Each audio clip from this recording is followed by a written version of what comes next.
Hay momentos en la vida cristiana que no se olvidan.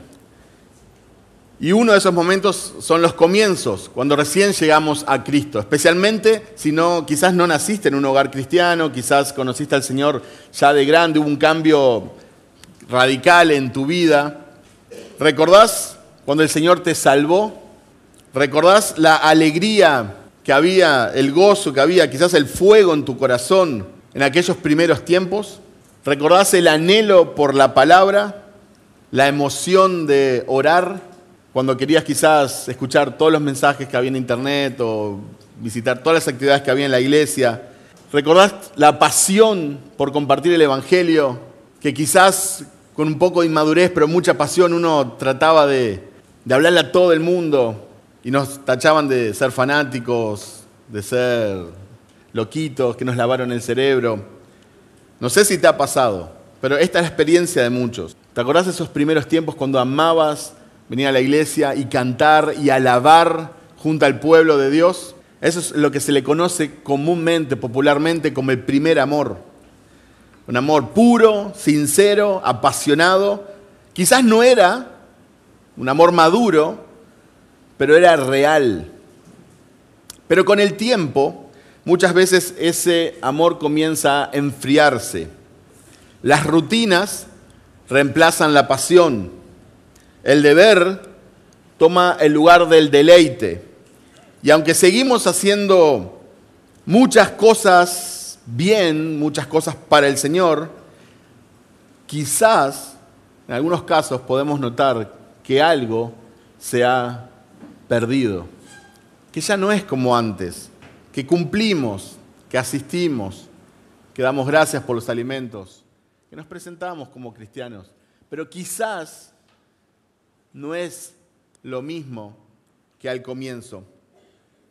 Y hoy me gustaría ver las palabras de Jesús, y no en uno de los evangelios, sino en el último libro de la Biblia. A Jesús, hablándole a una iglesia que tenía muchas cosas en orden, pero que había perdido lo más importante. Y no lo digo yo, lo vamos a ver en las palabras de Jesús.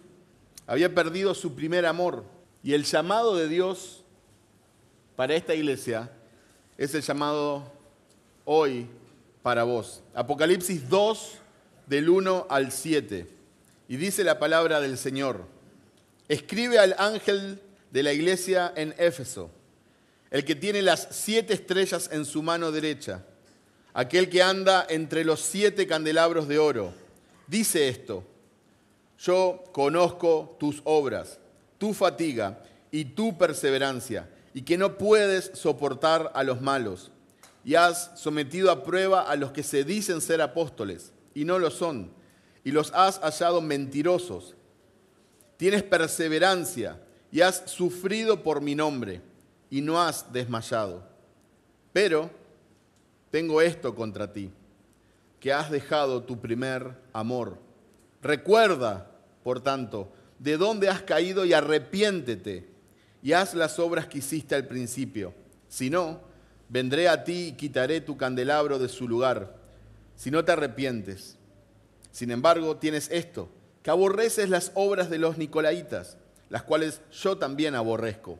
El que tiene oído, oiga lo que el Espíritu dice a las iglesias. Al vencedor le daré a comer del árbol de la vida, que está en el paraíso de Dios. Este pasaje tiene una estructura bien interesante.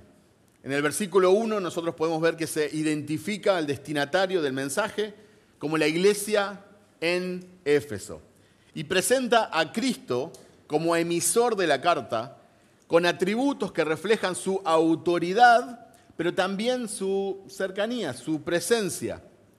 En los versículos 2 y 3 vemos que Cristo elogia las obras de esta iglesia, el trabajo diligente que estaban haciendo y el discernimiento doctrinal que tenían. Quizás podríamos decir el celo por la sana doctrina y una pasión por desenmascarar a aquellos farsantes que trafican con la fe. Reconoce que han soportado sufrimiento por su nombre sin desmayar. ¡Qué elogio! que Cristo mismo le diga a una congregación: has perseverado, has guardado mi nombre. Pero en el versículo 4, y de la mano con el 5, encontramos un cambio de tono en la carta. Y hay una acusación seria y central en esta carta. Hay un llamado al arrepentimiento y hay una advertencia. Nada más y nada menos que de Jesús a su iglesia. Si no obedecen, van a recibir disciplina.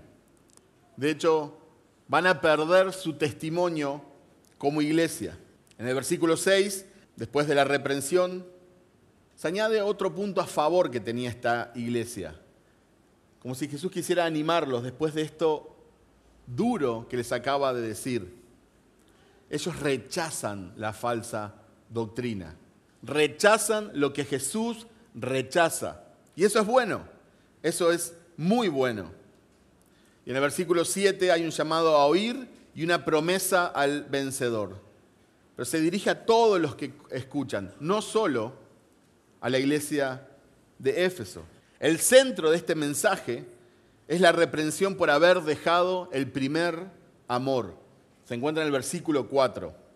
El elogio inicial destaca a una iglesia activa y doctrinalmente firme. Sin embargo, esa fortaleza no compensa la falta de amor. Fíjense en las palabras de Jesús que no es: ustedes hacen muchas buenas cosas, ustedes han perseverado, ustedes han sufrido persecución, pero están aferrados a mi nombre. Y bueno, deberían de saludarse un poco más. No ese es el tono. Jesús los reprende por la falta de amor. Y ese pero marca un contraste, dándonos a entender que todas las cosas buenas que podían hacer como congregación y como iglesia no iba a equiparar esta falta grave, esta falta de amor. La advertencia es severa. Sin amor, tu testimonio como iglesia será removido. Podríamos decir en otras palabras, la presencia misma de Jesús ya no iba a ir con esta congregación. La fidelidad doctrinal y la perseverancia no sustituyen el amor por Cristo y por los demás. Permíteme repetir una vez más esa frase. La fidelidad doctrinal y la perseverancia no sustituyen el amor por Cristo y por los demás. Esta reprensión es el corazón del mensaje. Para verlo un poco en su contexto, en los versículos anteriores, el capítulo 1, versículos del 9 al 20, Juan ve a Cristo glorificado, caminando entre los candeleros, es decir, caminando entre las iglesias que existieron, históricas, en lo que se conoce como Asia Menor, hoy en día Turquía, y sosteniendo las estrellas, los mensajeros o líderes de estas iglesias. Y esto muestra la autoridad de Jesús, pero también muestra, como mencioné anteriormente, la cercanía a su iglesia y el cuidado que Cristo tiene sobre su iglesia o sobre sus iglesias locales, estas expresiones locales del cuerpo de Cristo. Cristo habla a Éfeso desde una posición de autoridad. Él es la cabeza de la iglesia, Él es el Cordero del Señor, Él es el Señor de Reyes, el Señor de Señores, el Rey de Reyes. Las cartas a las 7 iglesias comparten una estructura similar con las siguientes características. Están dirigidas a una congregación en particular, tiene una introducción por parte de Jesús, contiene una declaración en cuanto a la condición de la iglesia. Solo 2 de estas no tienen nada negativo de parte de Jesús. Posee un veredicto de Jesús en cuanto a la condición de la iglesia. Tiene un mandato de Jesús para la iglesia. Posee una exhortación general para todos los cristianos y contiene una promesa de recompensa. Esto es la estructura que vemos en las 7 cartas a estas 7 iglesias. Pero esta iglesia particular, esta congregación, se encontraba en Éfeso. Éfeso era una de las ciudades más grandes e influyentes de Asia Menor. Famosa por el templo de Artemisa, una de las 7 maravillas del mundo antiguo. Y también era un centro de comercio, cultura y, obviamente, de religión pagana. Era una ciudad importante, como nosotros podríamos quizás hoy en día ver una capital, como Asunción y sus alrededores, como cualquiera de las grandes urbes que tenemos en Latinoamérica o en el mundo, donde encontramos moda, encontramos religión, encontramos tendencias, encontramos muchos tipos de personas diferentes. Una ciudad grande. Y la iglesia que se encontraba en esta ciudad, el apóstol Pablo la fundó y ministró ahí por 3 años. Es la ciudad donde Aquila y Priscila con Apolos ministraban. Eso lo encontramos en Hechos 18. Era la ciudad donde Timoteo ministraba. Y de acuerdo a las tradiciones históricas, pero tradiciones fuertes, el apóstol Juan también ministró allí. De hecho, la tradición cuenta que el apóstol, después de haber sido desterrado en la isla de Patmos, después de haber sido torturado, ya viejito, en sus últimos años de vida, él se paraba ayudado por las personas y daba este tremendo sermón. Ámense unos a otros. Interesantemente, lo que Jesús reprende de esta congregación es la pérdida de este primer amor. Fue pastoreada por figuras prominentes, como pudimos ver, y había recibido mucha enseñanza doctrinal. De hecho, nosotros tenemos la carta a los Efesios. Ellos tenían discernimiento doctrinal, ellos rechazaban el error, tenían sana doctrina, pero no tenían amor. Para los creyentes, en Éfeso había mucha presión social. La sociedad de la época demandaba adoración a Artemisa y al emperador. Resistir estas influencias exigía firmeza doctrinal, convicción y valentía. Y según las palabras de Jesús, la iglesia había demostrado esta firmeza, pero quizás en el proceso se volvieron fríos o apáticos en su relación con Cristo y en su relación unos a otros. La iglesia de Éfeso no escapó a las falsas enseñanzas que había a su alrededor. En el versículo 6 se mencionan a los Nicolaitas, un grupo herético que promovía una mezcla de cristianismo y paganismo. Y si bien no tenemos mucha información sobre ellos, sabemos que la iglesia los rechazaba y eso muestra que ellos tenían una buena doctrina y que tenían celo por la palabra de Dios. Pero una vez más, recordando las palabras de Jesús, nos señala que la ortodoxia no bastaba sin amor. En otras palabras, si vos tenés sana doctrina, tenés la teología correcta, tenés los libros que no deben de faltar en tu casa, pero no tenés amor por el Señor, por su evangelio, por su iglesia, por los hermanos, entonces en realidad solo estás juntando polvo. No importa cuánto los leas, porque ese conocimiento se debe transformar en acción y en adoración al Señor. El contexto muestra que esta iglesia tenía todas las razones para ser una iglesia ejemplar. Era la iglesia del momento, pero de las sanas iglesias. Era la iglesia ejemplo. Pero había fallado en lo más esencial. Me imagino, trato de imaginarme con lo difícil que es transportarme ese tiempo, con la persecución, estos emperadores que querían ser adorados, escuchando de la muerte de los apóstoles, escuchando de persecución, lidiando con falsas doctrinas, con los gnósticos, con los nicolaitas. Pero ellos perseverados, preocupados, ese no es apóstol, ese es un falso apóstol, ese no es el evangelio, eso no es sana doctrina. Y perseveraban, venía la persecución, pero ellos firmes en el nombre de Jesús, agarrados a Jesús. Y tan bien que hacían esas cosas, y parece, irónicamente, como que si se les escapó lo más básico, lo más sencillo. El amor al Señor, el amor unos a otros. El amor no era opcional.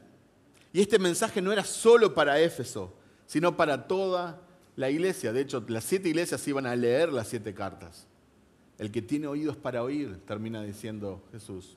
Oiga lo que el Espíritu dice a las iglesias.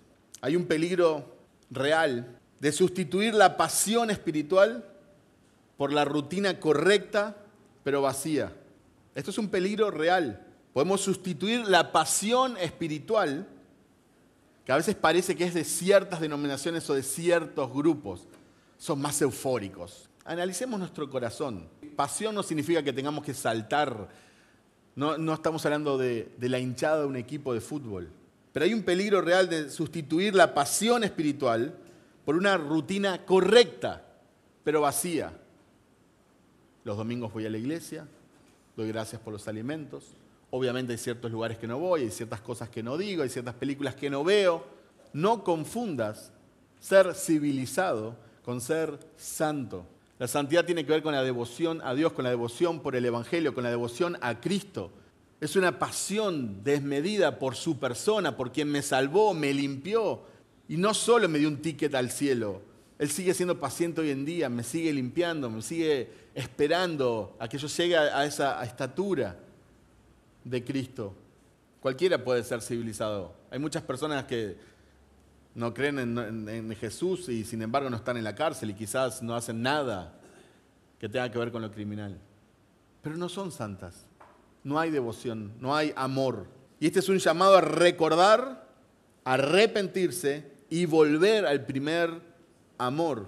Y este llamado está más vigente que nunca. Recordar, arrepentirse y volver al primer amor.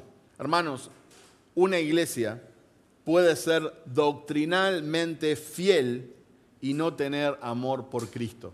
Una iglesia puede ser activa ministerialmente y no tener amor por Cristo. Debemos de dar gracias cuando conocemos el pecado de pastores prominentes de sana doctrina. Entiéndame bien, no estoy diciendo que debemos de dar gracias por su pecado o porque pecó. Debemos de dar gracias que Dios nos permitió conocer ese pecado. ¿Cuántos morirán que nunca supimos, que quizás tenían una doble vida? Pero en estos casos famosos, cuando alguien de sana doctrina, alguien conservador, alguien que conoce las Escrituras, alguien que escribe libros, alguien que participa de conferencias, Dios nos permite conocer su vulnerabilidad, su pecaminosidad. Nosotros debemos de dar gracias, porque Dios nos recuerda que no importa cuánto conocimiento bíblico tengas, no importa cuántas palabras en el griego sepas, no importa cuántas veces has predicado, cuántos estadios has llenado, se trata del amor por Cristo, se trata de la pasión por su evangelio. Esta iglesia se llama Iglesia Reformada, sola gratia. La reforma protestante comenzó con el deseo de honrar a Dios, al Dios de las Escrituras, y obedecer a estas Escrituras sin importar el costo. Por eso aún antes de la reforma, los prerreformadores dieron su vida por las Escrituras. Muchos reformados hoy en día se preocupan más por caerle bien a otros reformados que por agradar a Dios. Nosotros ya hasta tenemos farándula reformada. Estamos siempre con el reformadómetro. Tenemos el reformadómetro en la mano, viendo, calculando quién es más reformado, viendo quién es más puritano, viendo quién es más confesional. Hay creyentes que estudian más las confesiones de fe que las propias Escrituras. Pero el lema de la Reforma Protestante fue sola Escritura, no sola confesión. Lo que sí tenemos que confesar es que hemos perdido el rumbo. En muchos casos, hemos perdido el rumbo. Hay iglesias que citan más a su teólogo de referencia que a las Escrituras y discuten más sobre la segunda venida de Cristo en lugar de preocuparse por la mitad del mundo que nunca escuchó de la primera. Algunos están más preocupados por ser reconocidos en el ambiente reformado que en alcanzar personas para Cristo. Y esto lo digo con propiedad, porque tenemos redes sociales, porque hablamos, porque nos cruzamos, porque vamos a congresos, porque vamos a conferencias, porque visitamos iglesias. Somos seguidores compulsivos de fórmulas mágicas. Somos solo Cristo, solus Christus, no solo Waldrum o solo MacArthur. Hay predicadores que quieren predicar como Paul Washer y cada domingo tienen un shocking message. No pastorean a su iglesia, no predican toda la palabra, solamente quieren ser. Es como un ídolo. Hablan con ellos, tienen otro acento. Queremos evangelizar como Ray Comfort y terminamos siendo meros repetidores de sus palabras. Hermanos, Dios nos dio dones, talentos, personalidad, pasión. Y si no somos quienes Dios quiere que seamos, terminamos siendo burdas copias de predicadores famosos. No oramos como ellos oran quizás, no estudiamos como ellos estudian, pero en las redes sociales nos presentamos como que somos el heredero del gran reformador moderno. Los calvinistas históricamente siempre se han destacado, y me apasiona decir esto, los calvinistas siempre se han destacado por su celo evangelístico. Aunque hoy en día acusen a los calvinistas de no predicar el evangelio, creo que eso no es correcto. Quizás la versión calvinista de hoy en día más moderna. Siempre los calvinistas tuvieron celo evangelístico. Tenían pasión por llevar el evangelio hasta lo último de la tierra. Los reformadores fueron calvinistas, los puritanos fueron calvinistas, los padres de las misiones modernas fueron calvinistas, los que fundaron universidades, los que llevaron el conocimiento, los que descubrieron cascadas en África fueron calvinistas. Cuando digo calvinista no me refiero a que adoren a Calvino, por si alguna persona quizás distraída puede pensar, me refiero a que conocían y amaban las doctrinas de la gracia. Ahora los calvinistas modernos solo discuten en internet con otros calvinistas. Mis hermanos, no podemos limitarnos a discutir con cristianos de otras iglesias. Entiendo que hay personas quizás que asisten a iglesias que no son sanas, donde no se predica la palabra y donde no hay un evangelio bíblico. Y nosotros, honestamente y de corazón, queremos que salgan. Pero no porque queremos que vengan a nuestra chacra o que queremos... Nosotros queremos que alaben a Cristo, que conozcan a Cristo, que escuchen el evangelio, que tengan amor por el Señor y por la iglesia. Entonces, es válido discutir, hablar y hasta evangelizar a aquellos que se llaman cristianos, evangélicos o creyentes. Es válido, pero no podemos limitarnos a discutir solo con cristianos de otras iglesias. Nos quejamos que la mayoría de los misioneros no tienen buena teología y no tienen buena eclesiología. De hecho, no predican un evangelio bíblico. Eso es verdad. Hay muchos misioneros, muchísimos, en lo último de la tierra, que están ahí sirviendo por años, con mucha pasión, con mucha simpatía, pero que no tienen buena teología, no tienen buena eclesiología, no predican un evangelio bíblico. En muchos casos ni siquiera creo que es bueno que estén ahí. Pero la pregunta es, ¿dónde están los misioneros reformados con buena teología y con buena eclesiología? Nosotros somos rápidos para criticar lo que está mal, pero no nos cuestionamos cuando no hacemos nada. Y hemos llegado al punto de que solo leemos y escuchamos lo que piensan exactamente como nosotros. Conozco muchos predicadores reformados que ni van a predicar si el contexto no es reformado. Nosotros no podemos guardar las preciosas doctrinas que han impactado, cambiado, moldeado nuestro corazón en 4 paredes. No estoy diciendo de ir a apoyar cualquier congreso, cualquier tipo de personas o asociarnos con cualquier falso profeta. Acá en la iglesia de Éfeso nosotros vemos que ellos eran rápidos para... Ese no es profeta, ese no es profeta. Acá no vas a pisar, no te queremos, no te aguantamos, no vamos a comprar tus libros, no vamos a ver tu video, no vamos a cantar tus canciones. Sos falso. Y Jesús avala eso. Me gusta eso. Ustedes rechazan a los que yo rechazo. Ustedes aborrecen a los nicolaitas, pues yo los aborrezco también. Qué bueno que los aborrezcan. Pero ellos tenían pasión. Y no me malinterpretes. Soy calvinista. 5 puntos. Amo las doctrinas de la gracia. Si no lo digo acá, ¿dónde lo voy a decir? Creo que el pueblo de Dios son los creyentes en Cristo y no el Estado de Israel. Soy monergista. Soy pastor de una iglesia reformada. Estudio en un seminario reformado. Soy reformado. Pero por favor, hermano, apagá el reformadómetro. Apagá el reformadómetro y volvé a tu primer amor. Mark Dever dijo, hay legalistas religiosos fríos que pelean a favor de la Biblia, pero que no aman al Señor que está descrito en sus páginas. La Biblia nos muestra a Cristo para que Él sea el foco de nuestra esperanza y el centro de nuestra satisfacción. Qué hermosa frase. Nosotros normalmente hablamos de aquello que nos apasiona. Hablamos de nuestro equipo de fútbol, hablamos de quizás una marca de auto que te guste, hablas de comida, hablas de moda. Nosotros hablamos normalmente de lo que nos apasiona. Me pregunto vos, ¿por qué tantos creyentes están siempre discutiendo por pequeños puntos y pequeñas comas, detalles doctrinales? En lugar de hablar de Cristo.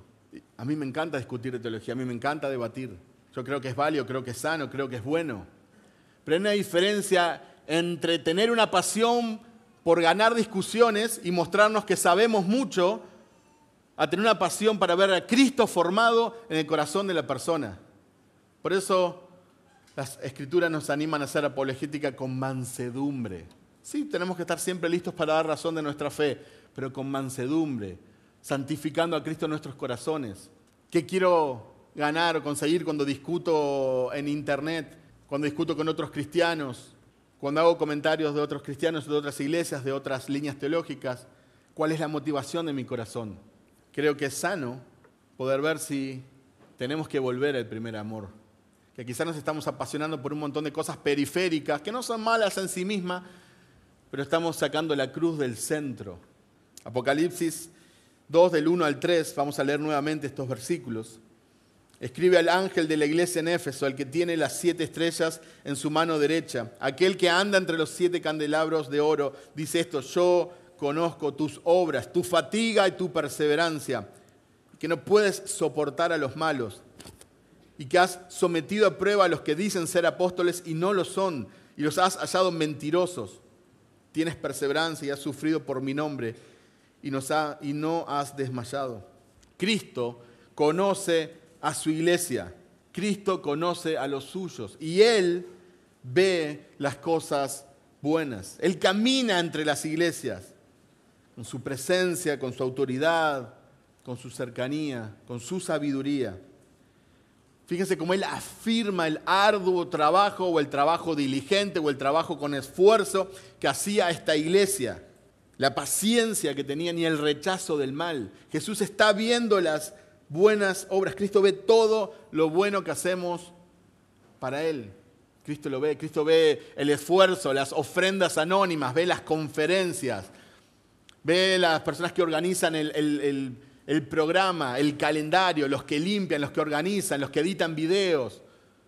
Aquellos que hacen 1000 cosas que nadie ve, pero que son importantes para que nosotros podamos tener un culto en esta mañana. Dios ve a su iglesia.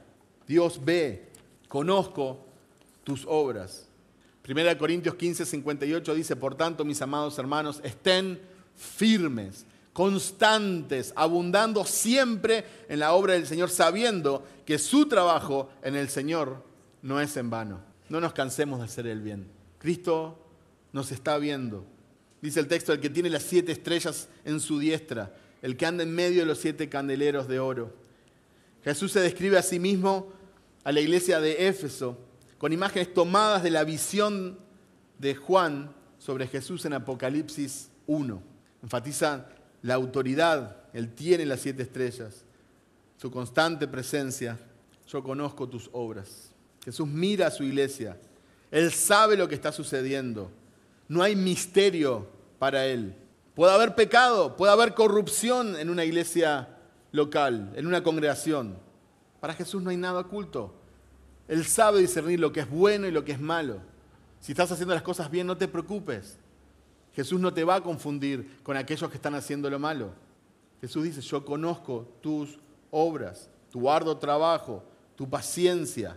Esta iglesia trabajaba duro para el Señor y tienen paciencia. La palabra en griego ahí es opumone, que es una paciencia firme. Como si dijeran que esta congregación está sobre una roca firme, es inamovible, es una iglesia fiel, inamovible, pero que habían perdido el primer amor. Dice que no pueden soportar a los malos. La iglesia procuraba la doctrina pura y no podía soportar la mala doctrina. De hecho, en Hechos, Pablo les advierte, Hechos 20, 29 al 31, sé que después de mi partida vendrán lobos feroces entre ustedes que no perdonarán el rebaño. También de entre ustedes mismos se levantarán algunos, hablando cosas perversas para arrastrar a los discípulos tras ellos. Por tanto, estén alerta, recordando que por 3 años de noche y de día no cesé de amonestar a cada uno con lágrimas. Este es el apóstol Pablo despidiéndose de los ancianos de la iglesia en Éfeso. Voy a repetir una vez más, de hecho, si me pueden acompañar, si desean, Hechos 20, 29 al 31. Presten atención a esta despedida con lágrimas que Pablo hace a la iglesia de Éfeso. Sé que después de mi partida vendrán lobos feroces entre ustedes, que no perdonarán el rebaño. Estas palabras que siguen son tristes, son muy tristes. También de entre ustedes mismos se levantarán algunos hablando cosas perversas para arrastrar a los discípulos tras ellos. Por tanto, estén alerta, recordando que por 3 años de noche y de día no cesé de amonestar a cada uno con lágrimas. Esta iglesia se llamaba Iglesia Reformada Sola Éfeso. Es triste cuando aún dentro de la propia congregación se levantan algunos con propósitos diferentes a los que tienen que ver con el Evangelio y intentan arrastrar a otros discípulos. Pablo se los advirtió, esto iba a pasar. Spurgeon dijo, esto fue grande por parte de ellos. Mostraron ser una columna vertebral de la verdad, hablando de la iglesia de Éfeso. Yo desearía que algunas de las iglesias de esta era tuvieran un poco de esta santa decisión. En los días de hoy, si un hombre es listo, podría predicar la mentira más vil como el peor vómito que haya salido de la boca del infierno y a algunos les parecería bien. Entonces Jesús, al ver la fidelidad doctrinal de esta iglesia, y a pesar de que se levantaban algunos otros y se levantaban grupos, estaban rodeados de religiones paganas y doctrinas contrarias al Evangelio, Jesús dice, me encanta, ustedes están en contra de las personas que yo estoy en contra. Ustedes no toleran la mala doctrina. La doctrina importa, la sana doctrina importa, la fidelidad doctrinal importa. Esto es lo que está implícito en las palabras de Jesús. Es simplemente interesante que después de este aplauso, de este elogio, dice en el versículo 4, pero tengo esto contra ti, que has dejado tu primer amor. Una iglesia modelo, una iglesia referente, pero con un corazón enfriado.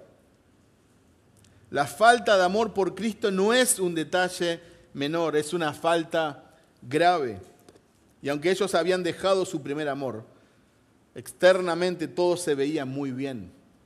Jesús conocía las obras, Jesús podía ver. Pero estoy seguro que si veíamos de afuera íbamos a ver una iglesia activa, una iglesia con muchos ministerios, la iglesia quizás de moda popular, la iglesia que fue fundada por tal, fue pastoreada por tal, tenían un legado, una iglesia referente. De otras ciudades más chicas la veían como la iglesia, modelo. Pero Jesús, que ve un poquito más que nosotros, dice, tengo algo en contra de ti. Has dejado tu primer amor. Una vez más voy a citar a Spurgeon, si me permiten. Dice, una iglesia no tiene razón de ser cuando no tiene amor dentro de su corazón o cuando el amor se ha enfriado. Si pierdes el amor, lo pierdes todo. ¿Qué amor dejaron ellos? ¿Dejaron su amor por Dios? ¿Dejaron su amor los unos por los otros? Bueno, probablemente ambas cosas, porque estos dos amores van de la mano. Matthew Henry dijo, aunque conservan la pureza de la doctrina, habían declinado en la intensidad del amor. El afecto por Cristo no era tan ferviente como al principio. La obediencia seguía presente, pero el corazón no ardía como antes. Miren esta frase de este puritano, comentarista bíblico. La obediencia seguía presente, pero el corazón no ardía como antes. John Stott comentó, la iglesia de Éfeso no había abandonado su fe, pero sí su amor. El amor que había sido el motor de su servicio ahora estaba ausente, y eso para Cristo era un problema profundo. Joel Beeke comenta sobre este pasaje, el primer amor no es solo cronológico, sino cualitativo. Es el amor que se caracteriza por frescura, fervor y deleite. Cristo no quiere simplemente una iglesia activa, quiere una iglesia enamorada de Él. Por eso Jesús les dice en el versículo 5, recuerda, por tanto, de dónde has caído y arrepiéntete. Porque esta falta no era algo menor, sino que era digna de arrepentimiento. Jesús quería que se arrepintieran de esta falta de amor y si no iban a sufrir las consecuencias. Recuerda, por tanto, de dónde has caído y arrepiéntete y haz las obras que hiciste al principio. Si no, vendré a ti y quitaré tu candelabro de su lugar, si no te arrepientes. Cristo los llama al arrepentimiento. Recuerda, arrepiéntete, vuelve. No basta con seguir haciendo lo correcto. Hay que regresar al primer amor. Que sin amor perdemos nuestro lugar como luz en el mundo. Si Cristo retira su presencia, si Cristo retira el testimonio de una iglesia, ¿qué queda? La restauración es posible, pero nosotros tenemos que responder con humildad. Fíjense que el primer paso para este volver al primer amor es recuerden. Ellos necesitan recordar de dónde habían caído y arrepentirse y volver a hacer las obras que hicieron en un comienzo. ¿Te recordás cuando solías pasar tiempo en su palabra? ¿Recordás cuando solías orar? ¿Recordás el gozo que sentías de juntarte con otros cristianos? ¿O lo emocionado que estabas por contarles a otros acerca de Jesús? Tenemos que volver al primer amor. Vos, no pienses en alguien que ya no está o alguien que debería estar acá. Vos, nosotros somos iglesia. ¿Tenés oídos? Entonces escuchá. Tenemos que volver al primer amor. Tenemos que orar que el Señor nos encienda nuestro corazón, que nos apasione por el Evangelio. Que estudiemos no para discutir, no para convencer, que estudiemos para conocer más a Jesús. Porque Él no es una materia para estudiar, Él es una persona a la cual debemos amar. Ayer providencialmente, cuando llegamos con mi familia, visité la parte de atrás donde comenzó la iglesia, Sola Gratia. Y hace muchos años, cuando nosotros recién nos mudamos, nosotros comenzamos en Asunción antes de irnos a Ciudad del Este. Y yo recuerdo que escuchamos que había una iglesia reformada. Oh, vamos a la iglesia reformada. Y vinimos a un culto. Ahí conocí a Javier, hablé con algunos otros hermanos. Y me acuerdo que se reunían allá atrás. Y ayer, creo que fue la primera vez que volví después de años. ¡Qué lindo! Yo me acuerdo ahí. Me acuerdo, predicó Heinz, me acuerdo. ¿Y saben qué? ¿Saben lo que produjo esa visita a Sola Gratia? Un gran desánimo. Pero del bueno. ¿Saben de qué me desanimó a mí y a mi familia? De quedarnos en Asunción. Porque nosotros sabíamos, acá hay una iglesia reformada. Acá hay por lo menos una iglesia reformada. ¿Es suficiente para una capital? No, por supuesto que no. Dios quiera que haya muchas más. Pero ya había una iglesia sana. Yo sabía que se predicaba la palabra. Hablé con ellos. Después por año no nos vimos. Pero yo sabía que acá había palabra. Entonces en Ciudad del Este nosotros no conocíamos. No digo que no hubiera, no digo que somos la última Coca-Cola en el desierto. Que no. En ese momento nosotros no conocíamos otra iglesia reformada que predicara fielmente la palabra del Señor. Sumado a que hay muchas personas de diferentes naciones con otras religiones a las cuales nadie les comparte el Evangelio. Y eso estaba en nuestro corazón. Nosotros queríamos ir a compartir el Evangelio a esos lugares. Entonces fue si no quieren decir desánimo para quedarnos acá, fue un gran ánimo para ir a otros lugares. Y esta semana están cumpliendo 13 años. 13 años de la fidelidad de Dios. Entonces creo que no está de más analizar nuestro corazón. Quizás no estás hace 13 años acá en esta iglesia. Quizás no tenés incluso todas las convicciones que tiene esta iglesia. Pero creo que este mensaje es para cada uno de nosotros. Hay lugar para un poco más de amor por Cristo. Hay lugar para un poco más de pasión por el Evangelio. Hay lugar para que nosotros podamos crecer en amor para con el Señor y para con los hermanos. Dice, pues si no, vendré pronto a ti, quitaré tu candelero de su lugar.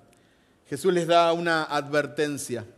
Si no se arrepienten, Él removerá su luz, su presencia, su testimonio de esta iglesia. Cuando el candelero sea quitado, ellos podrán continuar como una organización, como una institución, pero no como una iglesia de verdad. Quizás tendrán el cartel, quizás tendrán redes sociales, pero para el Señor no van a ser un testimonio, no van a ser una luz, no van a ser una iglesia, en todo el sentido de la palabra. Que nunca nos suceda eso.